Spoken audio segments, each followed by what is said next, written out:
in Public Works Department before going to the City of Henderson, where I then worked for the utility and now IT. But I need to preface this by saying I originally thought I was sharing a time, so this isn't going to be as long as the other one. So I think it's about a half hour, 45, somewhere in there. And I also did this in Prezi to hopefully keep the audience entertained, mildly.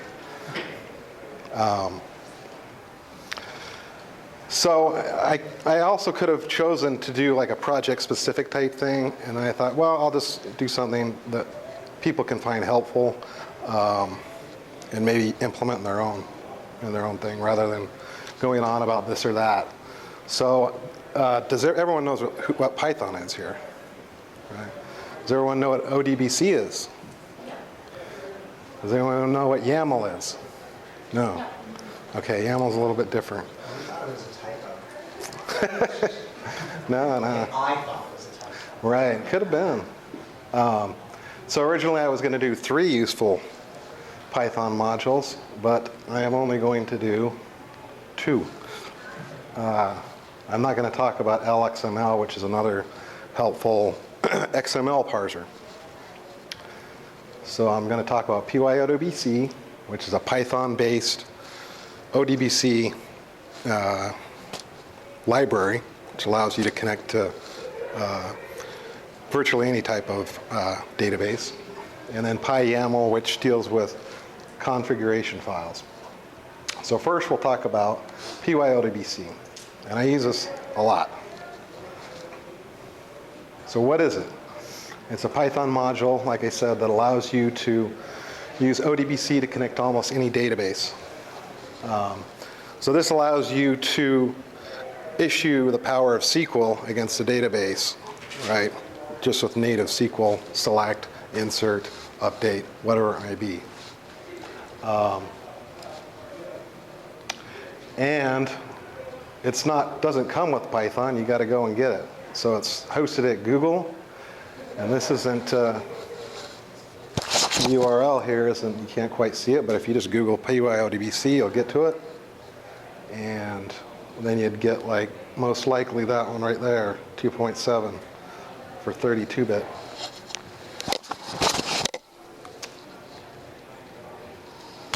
Okay, so what is it? It's Python that sits between a GIS database or spatial database and a non-spatial database.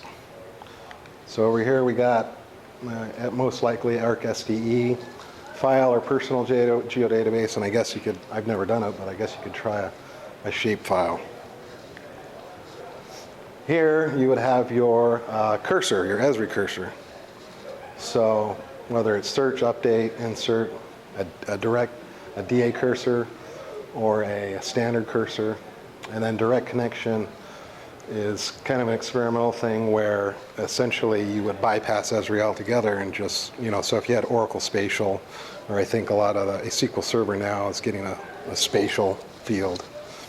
So with that, you wouldn't even have to have Esri. But they want you to be dependent on them. So here's their non-GIS database. This would be SQL, MS Access, Oracle, and I guess you could Postgres or any of those other ones. And then here would be your SQL commands. So your select, insert, update. You could even have transactional, SQL, procedural. And so here's PyODBC. Essentially, it's pretty straightforward, but there's the primary methods are the connect, and then the cursor. I'll talk about that in a minute. So why use it? Why do this? Well, it's the right tool for the right job. You're using SQL against a database to extract information from that database and maybe to bring it over to GIS, right? Or maybe you're taking information from a GIS database and then bringing it back over to Oracle or SQL or whatever. So you need your SQL statements issued to it. And with the geoprocessor, you tend to get into a lot of joins, deletes, making feature layers, endless intermediate data, multiple calculate fields, and of course, increased Esri dependency. Sorry. So you get, I end up, I just grabbed these at random. You end up with a lot of this kind of business going on, calculating fields, selecting fields, removing, which is good. I mean, that's one way of doing it. With PyODB,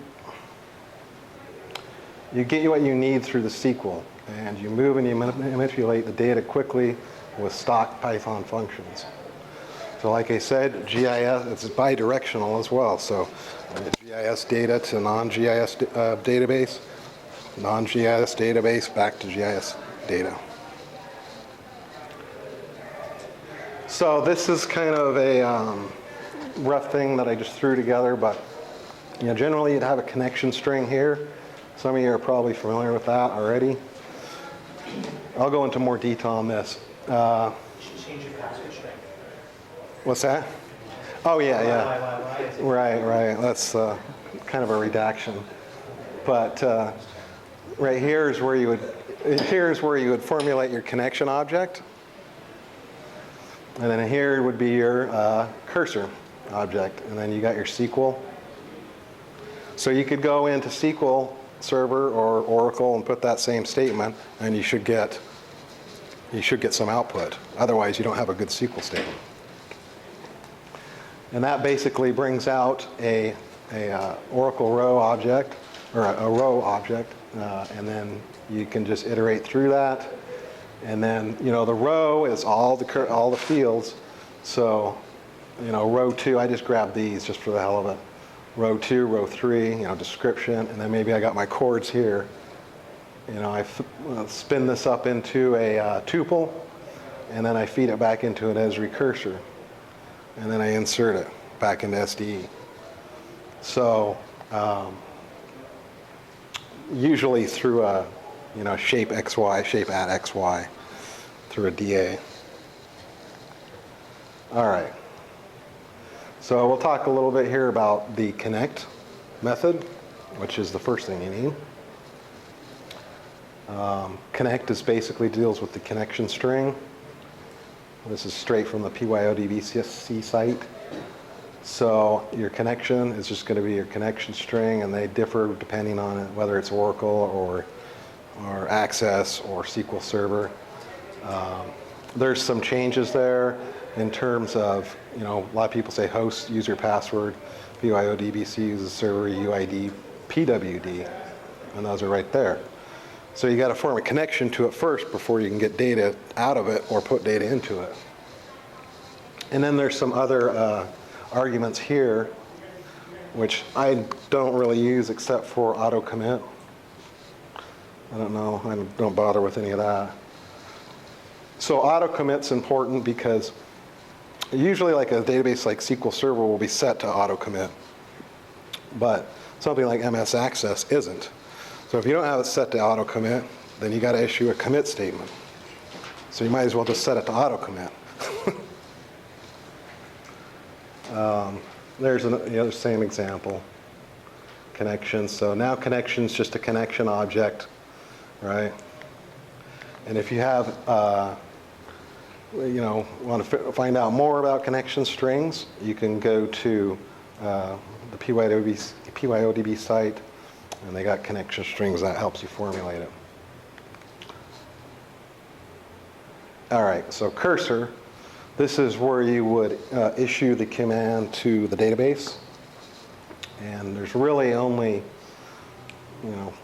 4 here, and then this one you shouldn't really ever use.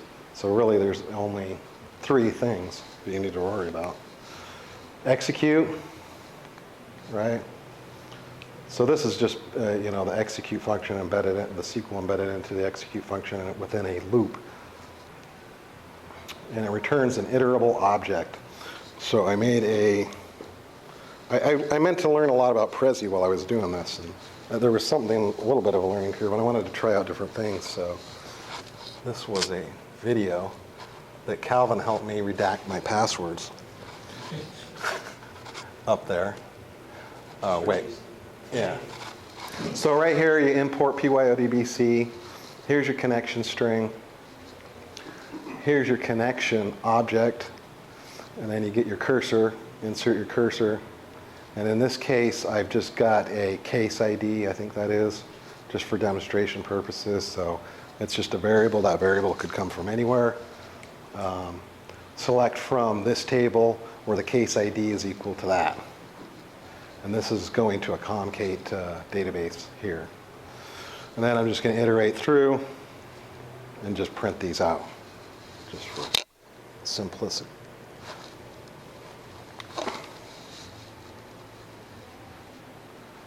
Go. So there, it just printed it out. Water and sewer, property service, resolved. So that's topic, subtopic, and status.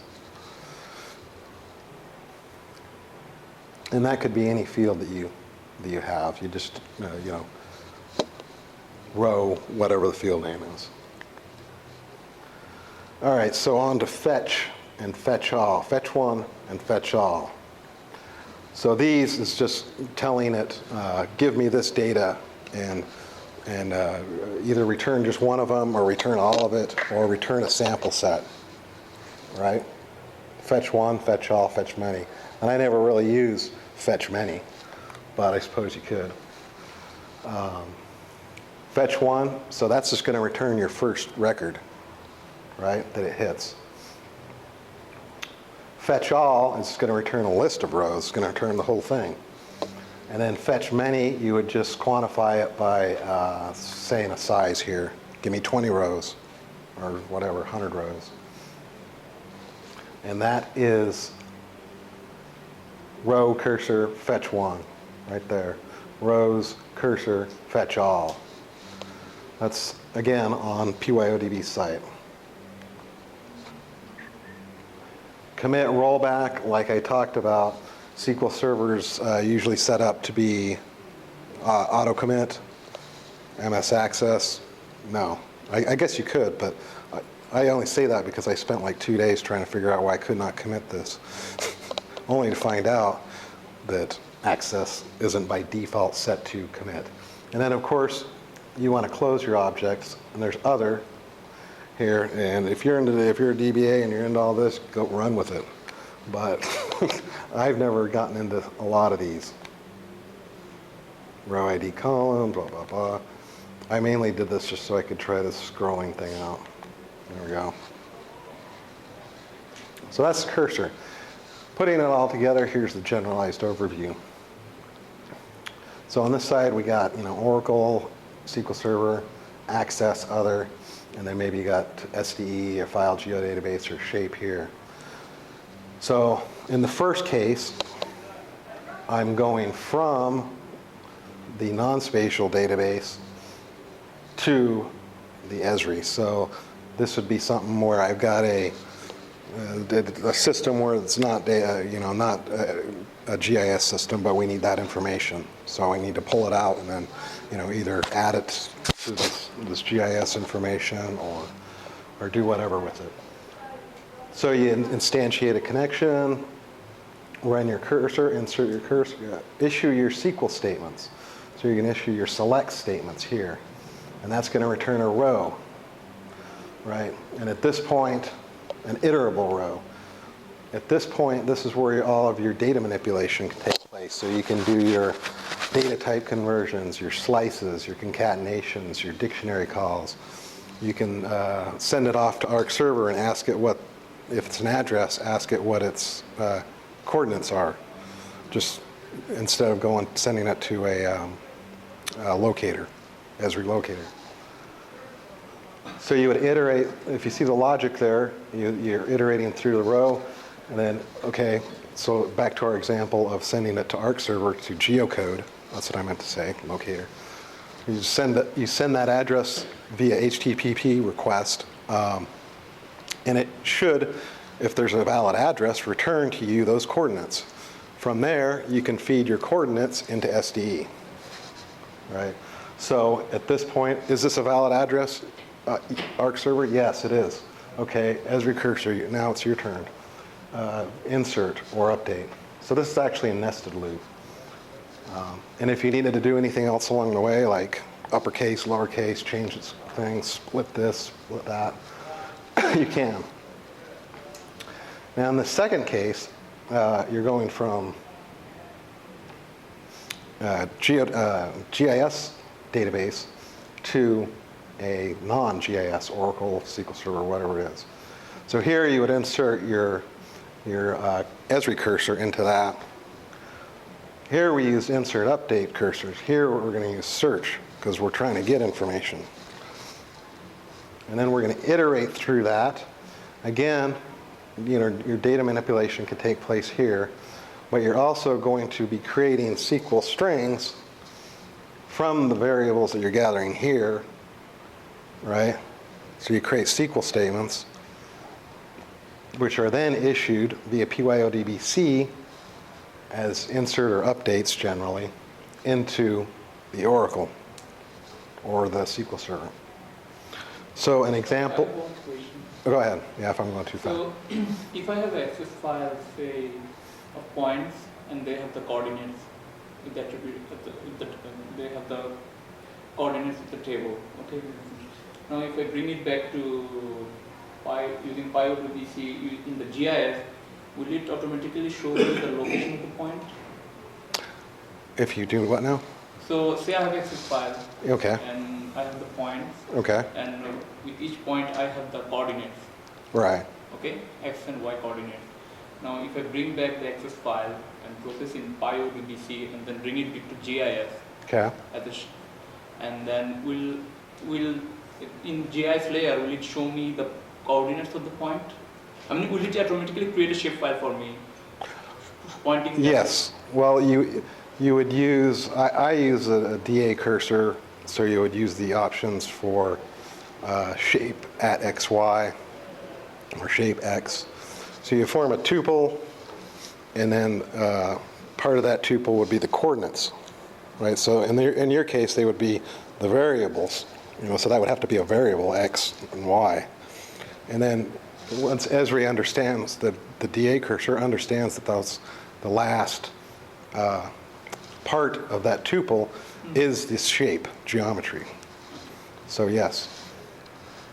But back to the second part, I've done this, and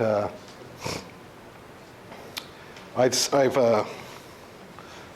read out of SDE, spun it out, and fed it into Oracle, just for purposes of setting up like a ASP or whatever, an application, so that you can now view that information via web.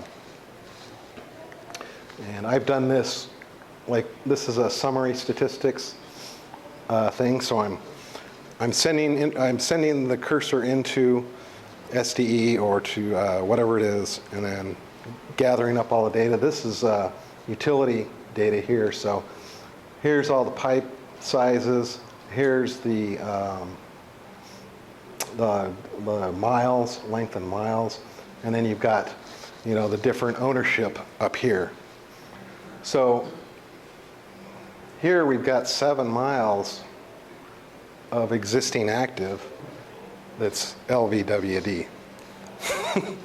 So why is that? We shouldn't have that, but it's one of the things we never got around to doing. But we would once a year, and so this run once a month via Python, and then you got your run date and your feature. So that was pretty handy because we no longer had to people would come around, how many miles of such and such do we have? Oh, go here. It should be up to date. And then you don't have to do any calculations. You just tell them, leave me alone. So this is pretty much it for PyODBC. It's a very helpful tool, I found, and there's a lot more that you can do with it that I've gone into too much detail. So again, you can find most of that information just by Googling PyODBC. Takes you right to their site. There's the wiki. There's the downloads. There's some examples. And if you know SQL, just interacting with a database, then you can figure it out. All right, onward and upward. PyYAML. So YAML means YAML 8 markup language. That's what I guess they wanted to differentiate themselves from, like XML or HTML. And what is it? This, incidentally, is the hexagon on the south pole of Saturn. Pretty crazy.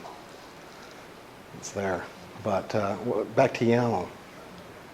YAML is data serialization, and I primarily use this for configuration files. So let's get a definition here of what data serialization is. And of course, the resolution isn't very good. So basically, it is the process of translating data structures of an object into a format that can be stored in memory, primarily for use across a network or another computer. So you're just spinning up a bunch of data, putting it into a variable so that something else can access it. And most of the time, people use an XML file for this, or they might even use a JSON file. Okay. So it's actually a superset of JSON, which I'm going to pass this because I can't hardly see that either. The key points here: data serialization. It's which is like XML, JSON, or YAML.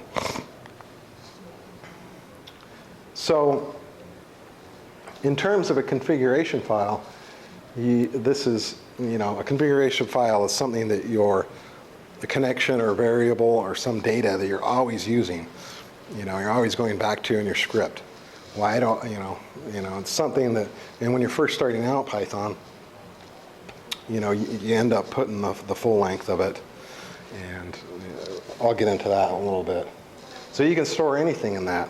You can store dictionaries, connection files, email addresses, Arc server URLs, connection strings, like I was just showing you, lists, variables, SQL statements, and JSON objects. So what it means when it's a superset of JSON, it means that a YAML parser can read JSON, but a JSON parser cannot read YAML. It doesn't mean that it's better, but it's just a different format. YAML is easier to look at. You'll see that in a minute. It's more human readable. You look at like XML or JSON, and you got squigglies, you got tags, you got all sorts of stuff, and it's just hitting you in the face. So that's one of its big advantages.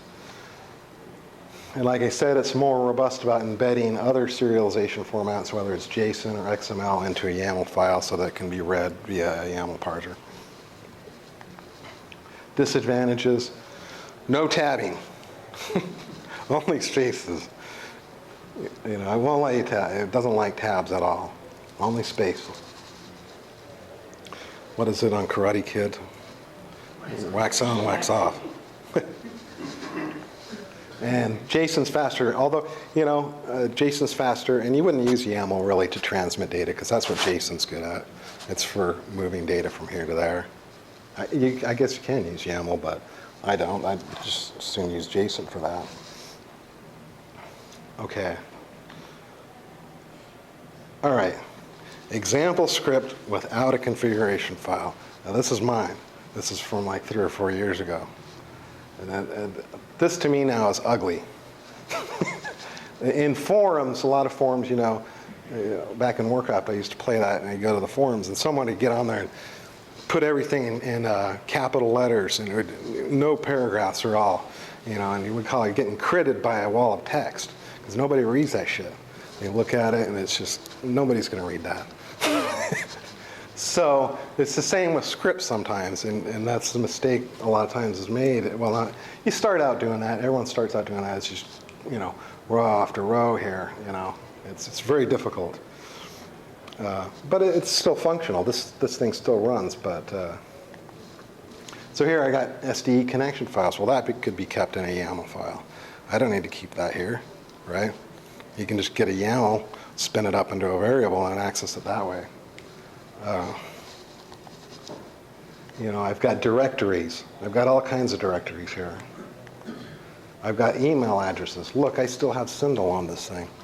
And John Ritzko, you know, because it's not a centralized thing. I don't change it in one place. I got 20 or 30 different scripts. Now I got to go back and change all my scripts, you know, rather than changing it in one place. So that's whether you use, you know, XML or YAML or whatever you use, a config file is a good idea to have. And it takes a little bit of work at first, but, you know, it pays off in the end. So here is the config file that I've been working on, just a master one, just a generalized thing. And this is YAML. So you can see that,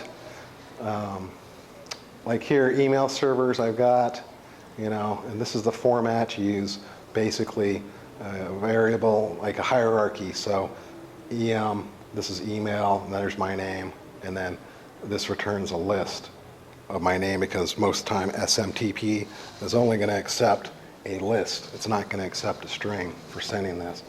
So I got map services here. I got directories. I got servers. I got connection files. I got redacted connection strings. And I got some ODBC information here. And then there's some SDE workspaces. So it could go on. And then you can have a project-specific YAML, right? So these are all dictionaries, right? So this is a dictionary. This will create a dictionary. It's spun up into memory. So you can have a master config file, and then if your project was really big, maybe you need a project-specific config file. You don't want to keep all this info in your master config file. Important, no tabs, only spaces. Wax on, wax off. All right. So this is how the output looks. Right here, I got import YAML. Again, that's something that you have to go to the YAML site to get. Doesn't come with standard Python. This is where you spin it up, basically load this file. And then DM is typically what's used. That means data map. This variable could be any name you want. So this is the YAML object. And now I can access this via sort of a list function down here. So DM argserver 20, you know, it gives me 2. Well, I got to decide on this one. Or DM email do it. Tommy, Dustin, and me. If I just want me, there's me. So instead of having big, long blocks of variables and codes, you know, it just makes it a lot more elegant and a lot easier to use. Okay. Oh, there we are. So this is a close-up, right? This is going to return a string.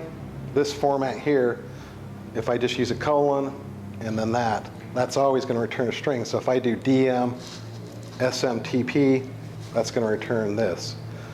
And like I said, if you use a hyphen here, it's going to tell it to return a list. So there's certain conventions as far as what you want it to, you know, certain syntax that you need to use. And for a list, yeah, for a list. So if you want a list, you hyphenate it. If you want a string, you know, just use that. And there's a lot more to this. I've only been involved with it for about, I don't know, 6 to 8 months.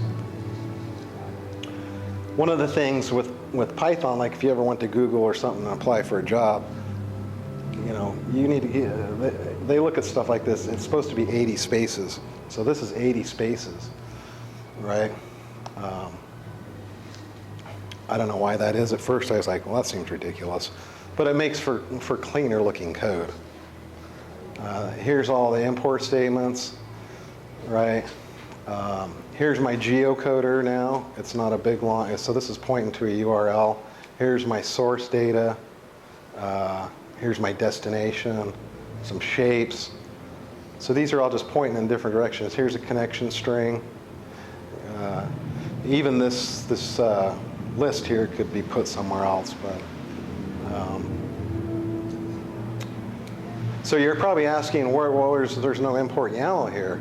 Well, I import it through this mailer object, which just carries it along. So if I go to the mail class, there's YAML. Here's my config file. Go ahead and load up this YAML, and then it does its thing. So the object of this was to get all of my slides into one slide, which I think I've accomplished. Here's the YAML site, and of course they do it in YAML. You can see this is all YAML function. You can see how that's more readable. If you've ever looked at JSON or XML or whatever it is, it's not human friendly.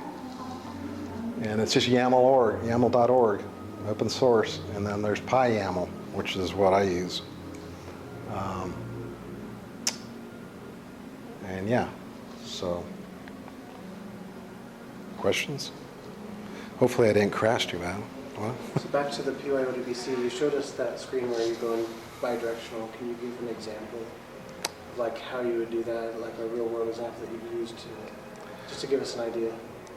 Okay, so going from, like if I got a business, like right now we have Kiva stored in a Oracle, essentially. So I just get a view of the business licenses, right? And I want to get everything that meets this different parameters. And so I just create my SQL statement, make sure it works in SQL, in Toad, or whatever. Yep, that's what it needs to return. So then I can go back over to PyODBC and formulate it and just add that. So now that row, whatever PyODBC is going to return, is going to have all that information in it. So I can then iterate through that list, make any changes that need to occur, whether it's a concatenation or doing this, or if I need to send it off to a geocoder or to Arc server to geocode it and have that retrieve the information. So now it's got all that. Now I can package all that up into an Esri cursor, like an insert cursor, and insert it into SDE or to an FGDB or to whatever. Does that make sense? So you're taking the business license data from a database, Right. putting it into SDE as a feature class? Right. So say like the business license has got an address with it. So they just get an address. Well, you want a geocode, so you want to make that a point that has all that information on it and bring it over into SDE. Does that make sense? Or, all right. And then likewise, with the application example, if I want to find out information about GIS and put it into, read through, cursor through SDE, get all that information and put it into SQL Server, where it can then be used by a web type application, whether it's ASP or any of the other numerable type applications that could be used for graphing, report writing, stuff like that. So just pulling back and forth. Now you can do some of that just with Esri. You set up a connection, and maybe it issue search statements or something. But really, to me, this is easier now, rather than using Esri's search cursor into a non-GIS database. Why not just issue the SQL statement, get the information, and then feed it back? A lot faster. So, any other questions? With the YAML, Okay. it seems like you can store your email strings, your connection strings in one spot and always reference those, so you just have to change them once. Yes. You have to update those as long as you have the same reference on your scripts. Right. That builds that configuration file. That's correct. So the advantage is that you don't have to go and change Right. Yep. Or if your location of your, your boss says move all your connection, move everything over here or something, then you only got to change it in one area. You don't have to go through Control F. It gets to be, once you start to get enough scripts, then it gets to be a real nightmare managing this, and time consuming. And plus, it's just, at first there's a little bit of like resistance on your brain's behalf, and then you're like, okay, yeah, this is how we'll do it. So, any other questions? No? Okay. It's not a question, but I think I found one of the big pluses for YAML that it may help adoption or at least reduce some obstacles. JSON is executed in JavaScript, so inherently JSON has a security vulnerability. If you properly form a JSON query, it can return an executable object. So you can basically truncate tables, drop databases, create new users with arbitrary passwords. YAML doesn't have any executable commands. It's true. So it's data only. You can't make YAML do anything. Yeah. So it doesn't have its inherent security vulnerability, which is great, especially if you're crossing through firewalls or mobile, or basically no one can stick some hole-filling YAML code and get a backdoor out of an instruction. Yeah. But you can do that with JSON. Yeah, because JSON is, You can do it target on a card reader. I bet you can. Yeah, JSON is a JavaScript, and there's no JavaScript company. It's open source, so nobody is like watching it and saying, we better fix this, Joe. It's just Put a 40-character line of JavaScript on a mag card reader and swipe it through target, and everybody after that is sending you their IDs. Right. Yeah, if they move to YAML, the problem will be plugged that day. Right. Yeah. So I think there's some definite advantages and disadvantages, and play around with it. See how you like it. Try it out. Anyway, I put this for Matt because he's always giving me shit. Oh, my goodness. And there's not a week that goes without him giving me crap about that. Security vulnerability. No, that's I don't even know where that QR code that comes from. All right. That's not my address, but anyway, thank you.